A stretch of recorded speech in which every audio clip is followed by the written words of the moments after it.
Starting over because it glitched. Peace. Hey, I'm Peter Panagore, and I welcome you to Not Church Profound Mysticism, Ancient and Modern, East and West, through the lens of my near-death experiences and meditation practices. Today's topic, the intersection between Meister Eckhart, the Bhagavad Gita, and my first near-death experience, exploring the Godhead, the Supreme Self, infinity, how darkness produces the light, and you. But first, I want to do a little meditation. Thanks for being here live this morning. Who else? Hi, Kristen. Hi, Sue. I want to think about our friends who went through that horrible storm that just passed through southeastern United States. Ken, Dr. Ken, and Catherine. I'm sure that they were in the path. Dr. Ken's in North Carolina, and Catherine is in Florida. I'm sure that there are others, people in Georgia. I think Kathy's in Georgia. Tennessee got hit too. Kristen, I know you're down that way. Hi, Sue. Hi, Julie. So let's Sue in Southeast. But yay. Let's spend a moment in our brief meditation to kind of center ourselves in and be present to each other, and join together in the presence of the divine. Just a few breaths this morning. Keeping in mind all our friends and many others who are suffering this morning.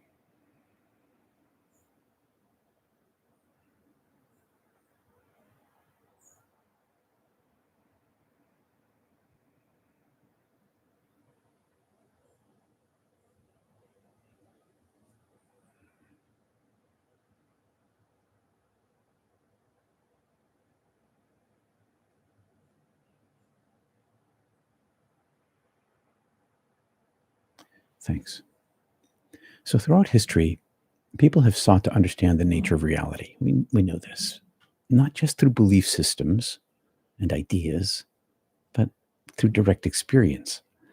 Meister Eckhart, a 13th century Christian monk, and the Bhagavad Gita, a key Hindu text, both describe experiences that reveal the divine as infinitely beyond comprehension, yet profoundly present in the world. Transcendence and immanence. While studying mysticism at Yale Divinity School, I realized that my first near-death experience was precisely what both Meister Eckhart and the Bhagavad Gita described. Different cultures, centuries apart, different continents, share the same understanding of the infinite and try to describe the indescribable, the immanence and the transcendence, and how the darkness pours the light out. So this transcendence is not only here in this world. I experienced a transcendence there as well. The immanent presence of the divine in my soul and the incredible infinite darkness into which I could not penetrate. Even in the state of union, there was more beyond my being awash and filled with the light when I lost myself. It's hard to explain. So in my first near-death experience and in other out-of-body experiences, I encountered the light of God emerging from an impenetrable darkness. I felt the outpouring of love and light itself, the source of all things, yet beyond all things, including the heaven I was in and the self I was, even in this state of union, which was much more like communion in that realm, because there was always the infinite that was just beyond me, even though I was infilled and expanded with the fullness of the light itself. Super hard to explain. I experienced this union with the light, yet sensed infinity it was still beyond me. And as I read Eckhart and the Bhagavad Gita, I recognized my own experiences in their writings. And I realized that many mystics across traditions have had similar encounters, present company included. Meister Eckhart and the experience of the Godhead. 1. Eckhart speaks of the Godhead, which, nearly got him killed, and would have if he hadn't died before they killed him. as a heresy. Beyond the Trinity was the Godhead, this infinite reality beyond all forms, concepts, and even existence, even the Trinity. He describes how in this state distinctions disappear and one is united with the ultimate ground of being. That might be Kierkegaard's description, the ultimate ground of being. The Godhead is beyond our ideas of God as a personified deity, yet also intimately present. Eckhart also knew that intimate presence residing in each of us, intimately connecting to our inmost essence. I've read it 100 times to you. The I wherein I see God, God sees me. I think that's Sermon 101 or Sermon 111 of his. 101, I think. The Bhagavad Gita and experiencing the supreme reality, number 2. In the Bhagavad Gita, Krishna explains to Arjuna, this is a story, it was worth reading. Krishna explains to Arjuna that Brahman is the ultimate reality, experienced through devotion, knowledge, and action. In this divine reality, it transcends all forms, yet is deeply personal and accessible.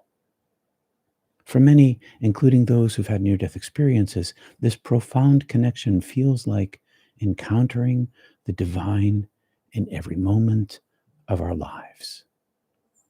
There's no thing that is not separate.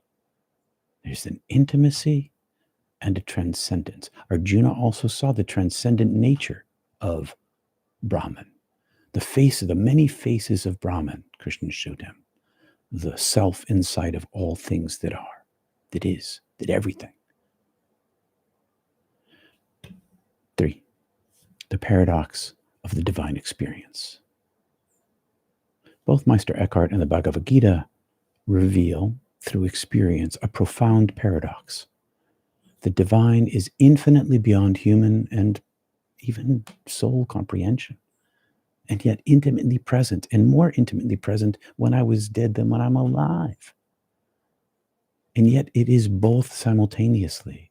It is this transcendence and immanence, the self inside of everything. This reality cannot be fully or even approximately expressed in words, but it's a direct experience. It can happen to you directly in various levels of intensity, transforming one's understanding of self and of life, the afterlife, and existence. Pathways to the divine, 4. Pathways to the divine, 4. And what's in it for you? Both traditions, the Hindu tradition and the Christian tradition, are direct pathways to experiencing the divine. Eckhart advocates deep contemplation, the inward journey, letting go of concepts to encounter the Godhead. While the Bhagavad Gita describes multiple paths, including devotion, bhakti yoga, good action, karma yoga, and self-inquiry, jnana yoga, to experience Brahman in daily life. Now, these 4 practices open the way to a deeper connection to the divine. And I found that combining these 4 practices, the inward journey of meditation, my heart filled with devotion, an outward practice of kindness and mindfulness in the world, and a study of spirituality combined to create my spiritual path, which is balanced. My near-death experience, it's not just a memory for me. It's alive in my present because the presence, capital P, is always here, constantly drawing me, Massachusetts accent, drawing me closer to the source. This presence is intensified through practices such as devotion, study, the inward journey, and karma yoga, good actions in the world. So 4, I think we're at conclusion. The unity of the divine experience. Meister Eckhart and the Bhagavad Gita both point to the same truth. As did Jesus, the divine is beyond us and within us. These aren't just beliefs, but realities that can be directly experienced and enhanced through practice. By following these mystical paths, we can encounter a divine presence that transforms us, bringing us into unity with the ultimate reality in the now, giving us security, freedom, love, bliss, and peace in good times and in troubled times. And it's in the troubled times that we need it most. A good time to learn to swim is before you fall overboard. That's why practice matters. Practice of meditation, loving kindness, study, not conspiracies, study of ancient teachers and modern teachers too. But teachers that talk about the singularity, the singleness, the oneness, like Jesus, like Meister Eckhart, like the Bhagavad Gita.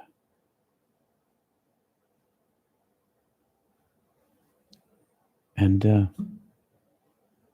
what was one I missed? So study, devotion, inward journey, and loving kindness. And the thing about the practice of loving kindness in the world is it teaches humility and it feeds the interior meditative practice as the interior meditative practice feeds the action in the world. Because there is only one self inside of everything. And so when we talk about how the light in you sees the light in me, that's how this is all powered. Now, enough about the immanence of it. I want to talk a little bit more about the transcendence of it. There is this Godhead, this Brahma, that I've come to the edge of many times, that I want this union. Even when I was in that Kundalini awakening by the side of the highway, where I had no self left, was only the self in all things and beyond all things, there was more. There was more. The Godhead, the Brahma, when one is folded back in fullness, one is that thing. No more individuation. Only eternal self. That's what I want in my many lifetimes. That's what I want in my afterlife. That's what I want for my fullness of life. I want to know myself in a way that is incomprehensible, but very present and experiential. That's my goal anyway. So thanks for being here with Not Church. For more information, you can visit peterpanagore.love. Join us live at the top of the next hour, 15 minutes or so from now, at Mystic Tea Salon, where you can share your mystical experiences in a safe, open environment with others worldwide. The link is in the description. Our meditation groups, our practice groups, meet on Mondays and Wednesdays at 8 p.m. Eastern Time. They're recorded. They help us ritualize our daily practice. It's only a half an hour, a little bit of teaching, a little bit of meditation. But every moment of quietude inside the brain trains the brain, because in the moment of solitude, of silence, of singularity, that's where the infinite is. Because inside of each one of us, at the ground of our being, and I think that was Kierkegaard, but I'm not 100% sure, at the ground of our being, at the very center of ourselves. That's Brother Blue from Boston. Is as he used to say, the light, goodness itself, your eternal nature. And when this is lived, it doesn't take away the troubled times. It takes away the attachment to self. Yes, when you prick me, do I not bleed? Shakespeare. I think also that's in Star Trek or something like that. But yes, it still hurts. But there's a security of knowing of your eternal nature, and therein lies freedom. So why not seek the singular? Find the bliss here now. Live in heaven here. Above, inside, in between, touching the infinite where we are in our finite form. Peace. I can talk more about what happened to me at Mystic Tea Salon, about what I saw in my mystical experiences, about the darkness and the pulsating of light. I'll talk more about that today, I think. Top of the hour, link below. Take a look at the chat here for a second. It reminds me of the Tao that can be defined as not the true Tao, says Holly. Yeah, that's the thing. The Tao Te Ching agrees as well. Let's see. Good morning from Northern California. Hi, Linda. Hi, Kenzie. Hi, Dawn in Canada. Living for Joy on Long Island. Chris. God, then monad. Then God, the monad, then self. 144. Monad, the singularity, I think, is what you mean. Hello, CJR in Moncton, New Brunswick, across the border. Hey, Canadian. I got my Canadian citizenship thing up there. See the little maple flag? Proud to be Canadian suddenly in my life after being an American. I'm still an American, but now I'm officially Canadian. I know I've said that 1,000 times. I'm still kind of, thrilling at the opportunity here. You should also state the path is only available once you truly start to listen and truly want to wake. Well, of course, Chris. Of course. True. You have to want it. But there is the thing about mystical grace. It's a lot of near-death experiencers and mystical experiences as well. They just kind of get it thrust upon them. They think about Moses for one. But for sure, Chris, you have to want it. But the funny thing is, in the end, you can't grasp the wanting for it to become manifest. It's a funny thing. Another paradox. I love when I meditate and the vibration that is the bliss is you. Yes, that's the thing. That's exactly it. Ascending Leo. When we meditate, the bliss becomes us.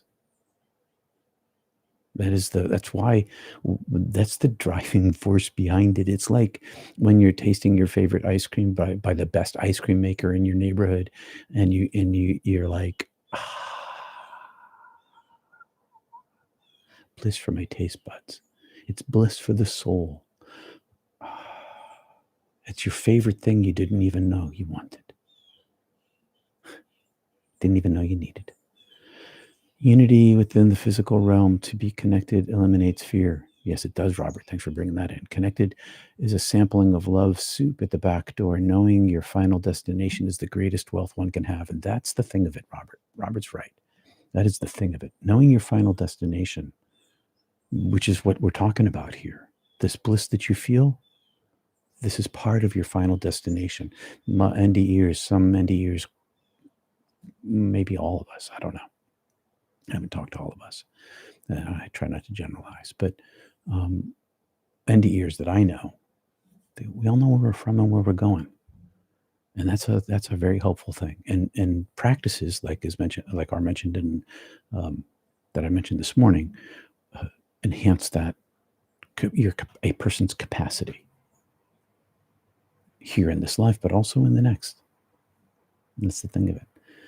I've just started reading what's called the Tibetan Book of the Dead in the East, reading it again. I'm reading through all the books that I read a long time ago that I kind of kept secret when I was a Christian minister, just to familiarize myself with them again. And they talk about the hour of your death, where your karma is at the hour of your death, where your mind is at the hour of your death. And so why not prepare for that? Because, it's just taking off of one set of clothes. No, I won't do that. What did Martha or Chris, when you start to pay attention, you realize your whole life has been the path and you've never not been on it? That is the eye opening, for sure. Yep, 100%. Is there such a thing as an afterlife? Yeah, Victor, I've been there. But I suppose there isn't. In terms of continuity, there's only one life. That's clever. If that's what you mean, yes. Jesus is the key to the kingdom of heaven. Jesus is your third eye. Okay. I chant the Jesus prayer. It's helped me along. Martin, at some time, love to hear more about light coming from darkness. I'm going to talk about it definitely at Mystic Tea Salon, so if you can hang around and meet us in a few minutes, join us in the link. I'll definitely talk about that. I could even talk about it here next week, maybe too.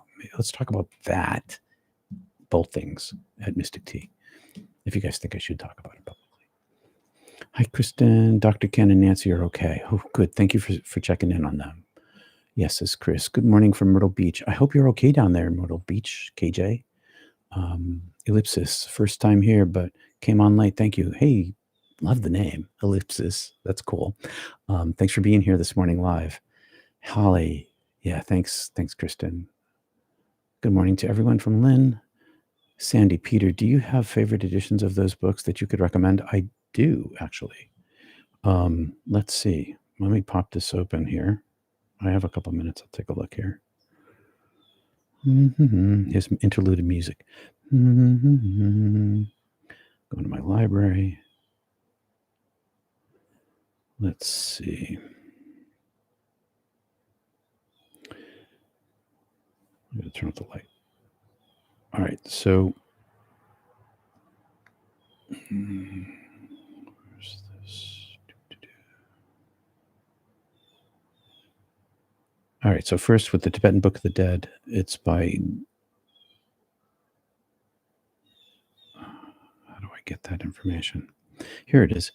The Tibetan Book of the Dead, first complete translation by, it's going to have to, it's hard for me to pronounce.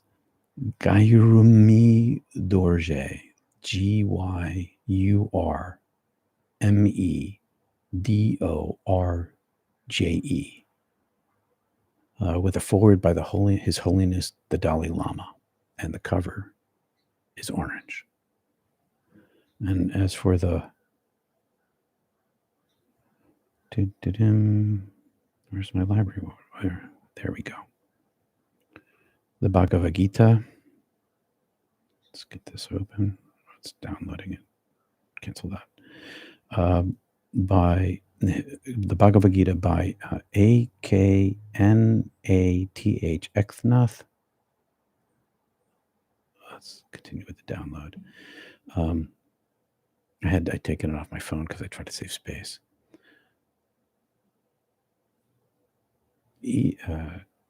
Last name is Esward. Easward. That was a little rugged, huh? Sorry about making folks wait, but I found that those translations are excellent. Let's see where else. Good morning to all. That's part of their path. My studies with the great teachers of the Adhyay Granth of the 10th Sikh Gurus demonstrates transcendence through meditation, dying daily. I'm doing a renew of vows for a Sikh family wedding next Saturday. I like the Sikhs. I mean, I hung out with them when I was in New York and worked with them when I was working down there. Good group, good people. Chris, everyone is on the path. Chris, I'm resonating right now. Amen to that. Brother Ed, meditation is described as dying daily. Sure is. Brother Ed, please, what is PAX? PAX. PAX is Latin for peace. Pax Nobiscum.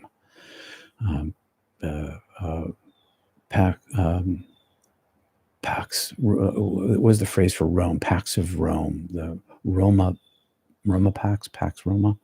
I can't remember. But it means peace. Primary feathers. Hi, I'm glad you're here briefly. It's a rough path, says Chris. No lie. Yeah, it's totally true. It's a rough path. All right, friends. I gotta skedaddle. Out of nothing comes everything. Hey, Vineyard Worker. Glad to see you here this morning. Satsiri Akal. Nice to see you here. I'll see you in a couple minutes. Mystic Tea Salon. Link in the description. Zoom. Peace and love. Thanks for being live. Appreciate it. And recording. See you soon.